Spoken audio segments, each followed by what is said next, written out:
So after the crash, I started looking for the solution. So I came into the data flash log first, and I just pulled up something. I wanted to see the throttle, to see that I didn't. After it was an altitude hold, it doesn't show what I did with the throttle. So, I mean, return to launch, it doesn't show what I did with the throttle, but I don't think I really touched it. So I turn on errors here, bam, and I look up here and it goes GPS 2, GPS 2, GPS 0, GPS 0, error, GPS 2. What the hell? I mean, that's not during the flight. That's bad. This is when the flight's over here, and all this is just when it was sitting there, me walking to get it and that kind of stuff. So, but that did bother me. I kept trying to get into this, but I couldn't really spread these out. I knew I had to learn my telemetry logs again, but I turned off the errors and turned on the messages, and God, just covered up down here. But I see right here GPS glitch or compass error. Well, that's way down the line. I can't tell. It doesn't really line up with this graph, but if I start pulling it out, okay, this down here is past the flight. So about that instant I go, wait a minute. Telemetry logs. You're always crazy about telemetry logs. Go get your ground station. So I went and got my ground station because these didn't dump out of the data flash. I had to get these out of the ground station. This is what was saved during the flight. This is again why I say I want my telemetry badly. There's things that if a platform flies away, this one didn't. But if it had, there would be only one place I could find any information. So some of that bothered me, so I went into my original parameters that I saved right after the firmware was flashed onto that flight controllers. I'm bad for saving stuff like that. And I came right in here to the top of the GPS parameters that were the defaults for the platform when it was first flashed, and I just scraped to the top of that file, hit delete again to get rid of that line, scrolled to the bottom of all the GPS parameters and scrolled to the bottom of that file. Come on. Here we go. Deleted them off. Then I saved this file right here, and this file only has those GPS parameters in it that are a copy of the defaults from a firmware flash.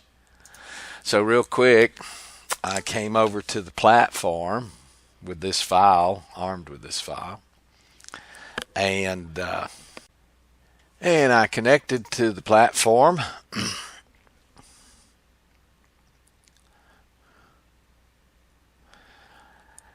And I compared the current parameters list in the platform with the raw values of a fresh install of Arducopter by using this GPS parameters file right here. Click. And the reason it's empty is because there are no differences in the GPS parameters in my platform from the defaults. So I don't know why that GPS 0, GPS 2 and all that crap is coming up there, because there's only one GPS in this thing. So that bothered me. I'll come down here and show you real quick. I'm sure you believe me. GPS. And I looked through all these parameters too.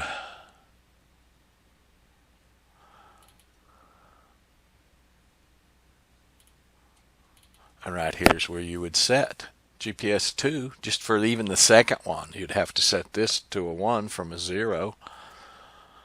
So that's when telemetry logs came to me. I remembered you don't only have data flash logs, you have telemetry logs on top of that.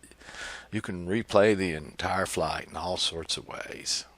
So after I got my telemetry logs physically downloaded off my ground station, I just clicked here, load log. Here's where I copied logs from ground station. Quad rotor. Went down to that particular flight. And I just hit times 10 here, to tell you the truth. I didn't know where it was in it or anything like that. But see, playing these telemetry logs, I can scroll. I can go right down on the platform and look at what it's doing. So I loves me some telemetry logs. So I just let it run at 10 times. You can slow it down to half speed, quarter speed, or a tenth speed. And I did that. I'm not going to show it here. They're about to start. Right at 60% is when the flight starts. You'll see this arm up here. And then you'll see a message right through here. See, that bothered me. Mag anomaly. Yaw realigned. There it is flying over there. There it is going into return to launch and visiting the trees. So with that, I can go ahead and stop this, but then I can go over here in messages, scrape through this, and copy all of that, drop it into Notepad, start reading it from bottom to top. And right here's where I changed the power from 25 milliwatts to 100 milliwatts on the video transmitter. I'm not going to go through the problems of figuring out down to the second where all these messages line up. There's probably a way I could do it otherwise in the logs. I need to learn more. I just barely remembered telemetry logs. Oh man, it's been 6 years. You don't have to do this stuff for airplanes. So there's those mag anomaly that I saw. There's a couple of them. I don't know why this is repeated, but it does. And right there is a GPS glitch or compass error. So that right there told me, okay, for starters, I can quit chasing this and quit spending time on it. Oh, you can see the two above it too. IMU 1 and 0. Emergency yaw reset. Well, I would say so. It thought its return to home was down and to the right. I'd say that would be a problem. That happened on both IMUs.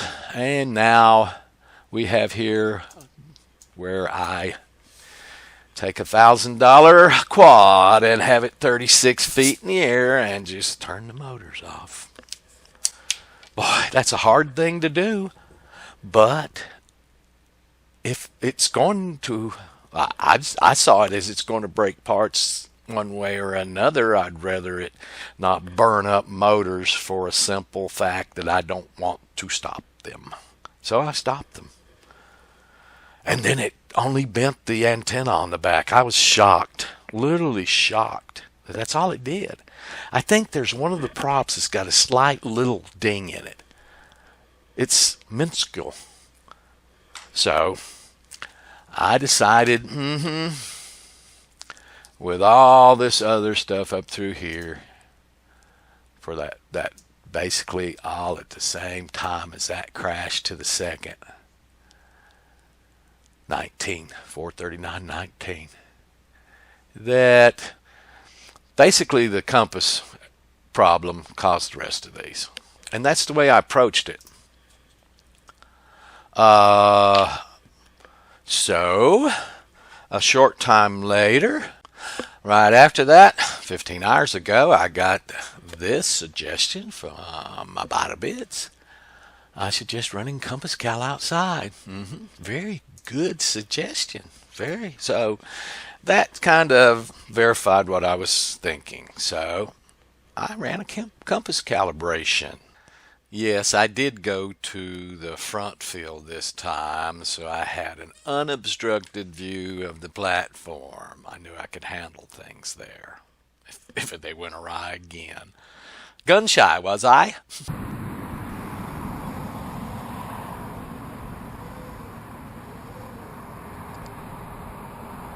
Altitude hold.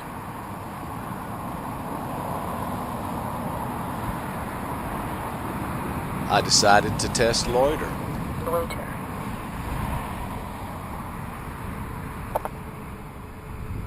When it was obviously working well, I felt much more confident, so I just backed it up away and went for the return to launch.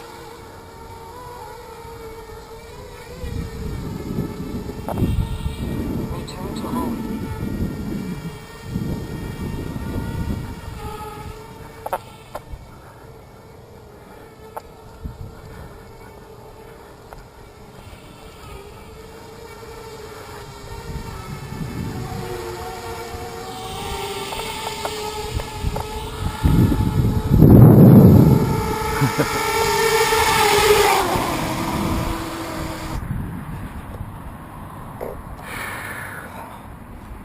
And you know what they say, you have to get back on the horse. So, like it or not, I was confident enough to take it to the backyard and rerun yesterday's test flight.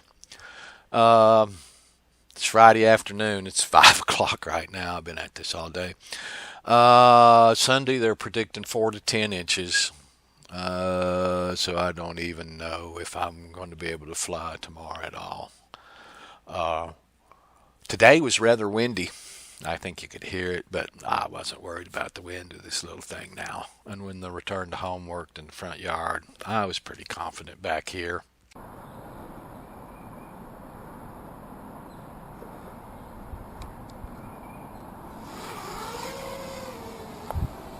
Altitude hold.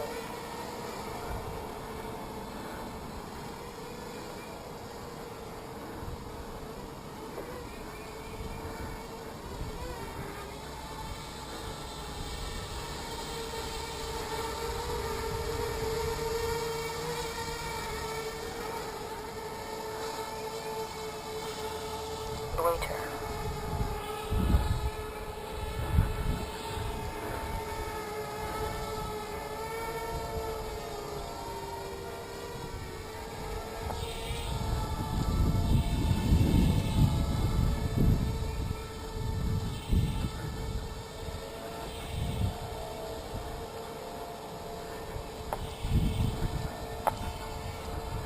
Return to home.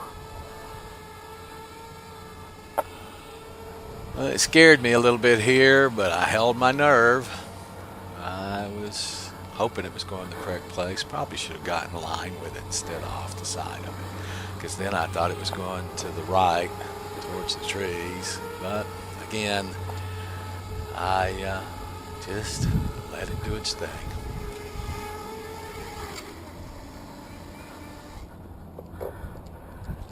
I'll take it. Yeah. So that little bump in the road was fixed. Thank you, a bite of bits. Very grateful for that help. My mind was a little wandering at that time last night, and then when I got your message, it said, yeah, that's it. So it was very helpful. So this is the part I like when it's big red bow time. I really think this thing's ready. I owe you guys some videos. Obviously, I'm testing fail-safes here. I've got a couple of more to test, but I haven't even given you that video yet. So I've still got 2 or 3 more videos that are kind of backed up. This is kind of ahead of them. Apologize for that, but I'll do them for you guys. So this thing, in my humble opinion, is ready for some real testing now. Again, they're predicting 4 to 10 inches of snow Sunday, so I don't know what I'll be able to do tomorrow, and Sunday probably starts bad times. So thank you.